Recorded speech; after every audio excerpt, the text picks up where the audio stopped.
బతికి. గట్టి చెప్పండి, బతికి. కొన్ని కుటుంబాల్లో ఇదే పరిస్థితి, చచ్చి బతికి. అటు పూర్తిగా సావం, అటు పూర్తిగా బతకం.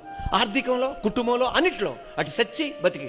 ఇక్కడ యాయీరు ఏం చేశాడంటే యేసుప్రభు దగ్గరికి వెళ్తే ఆ పాప ఏమైపోయింది? మరణించింది. అరే, నేను అనుకున్న ముగింపు కాదే ఇది. నేను అనుకున్న ముగింపు ఏంటంటే యేసే వస్తాడు, బాగు చేస్తాడు, అది ముగింపు. కానీ నేను అనుకున్న ముగింపు కాదే, ఇది భయంకరమైన ముగింపే. కానీ అప్పుడు యేసు ఒక మాట అన్నాడు, నువ్వు అనుకున్నట్టు ముగింపుకు రాకపోయినా భయపడద్దు, నన్ను వదిలిపెట్టకు, నేను చూసుకుంటా. హల్లెలూయా.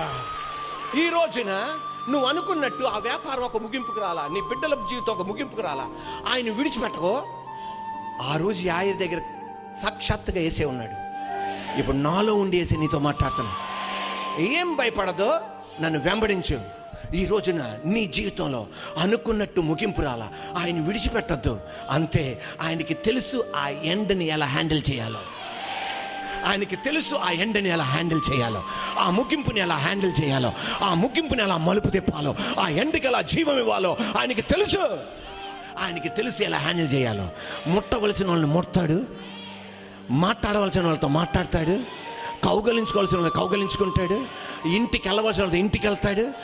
ఎలా ఏదో విధంగా నీ దగ్గరకు వచ్చి నా దేవుడిని ఎండ్ని హ్యాండిల్ చేసి ఏ న్యూ బిగినింగ్ మరలా నా దేవాది దేవుడు ఇవ్వబోతున్నాడు.